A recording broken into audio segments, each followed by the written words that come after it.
दोस्तों, कभी आपने किसी ऐसे हुक्मरान के बारे में सुना है जिसने अपनी हिफाजत के लिए ख्वातीन की एक पूरी फौज तैयार की हो? एक ऐसा शख्स जिसने अरब दुनिया को मुत्तहिद करने का ख्वाब देखा हो और फिर उसी अरब दुनिया ने उसे रुस्वा भी कर दिया हो। एक ऐसा बादशाह जो कभी खैमों में रहता था और कभी सोने के तख्त पर बैठकर दुनिया के लीडरों को आंखें दिखाता था। ये कहानी है मुअम्मर कज़ाफ़ी की, लीबिया का वो लीडर जिसने अवामी इनकलाबी बगावत के नारे पर हुकूमत संभाली और फिर 4 दहाइयों तक आहनी हाथों से हुकूमत भी की। लेकिन इस कहानी का अंजाम इतना खौफनाक है कि दुनिया ने दहशत से कांपते हुए देखा है। तो चलिए बगैर वक्त जाया किए वीडियो शुरू करते हैं। नंबर 1, कज़ाफ़ी का बचपन और इब्तदाई ज़हनियत। दोस्तों, मुअम्मर कज़ाफ़ी 1942 में सहराए लीबिया के एक मामूली से बद्दो खानदान में पैदा हुए।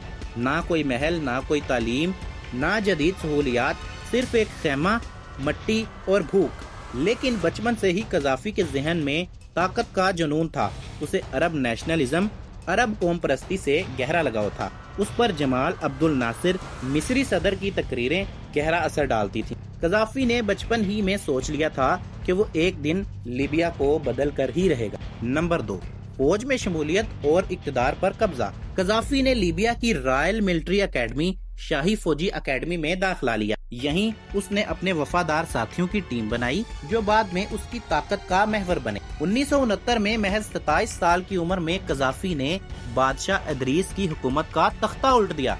ये बगावत इतनी खामोशी से हुई कि अवाम को इस खबर का बाद में पता चला। कज़ाफ़ी ने खुद को इनकलाबी लीडर कहा और लीबिया को अवामी जमहूरिया करार दिया।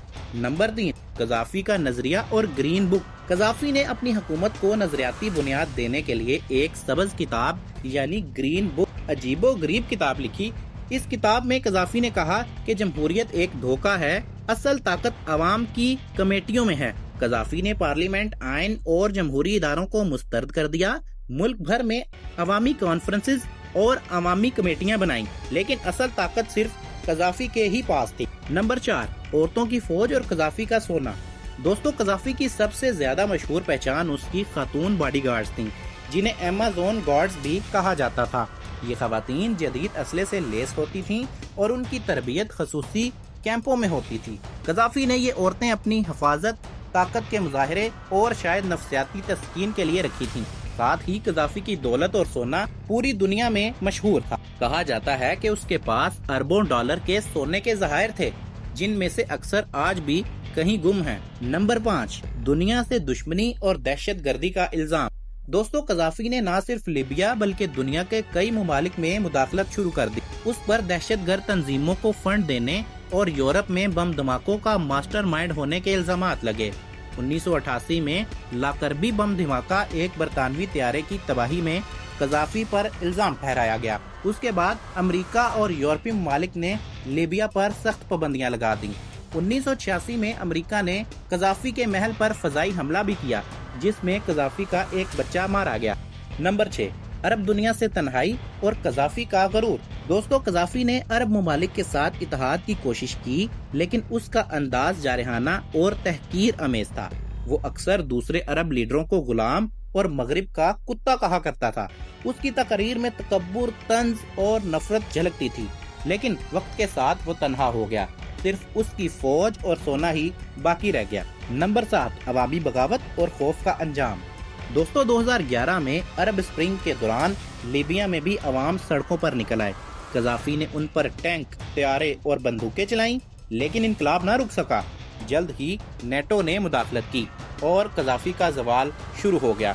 लेकिन फिर उसने अपने आबाई शहर सिरते में पनाह ली, लेकिन लोगों ने वहां उसे पकड़ लिया और फिर दुनिया ने उसके अंजाम की वीडियोस देखी, एक खूनी, बेबस और इबरतनाक मौत। तो दोस्तों, मुअम्मर कज़ाफ़ी की कहानी हमें बताती है कि ताकत का नशा अगर अवाम की खिदमत के बगैर हो तो अंजाम खौफनाक होता है।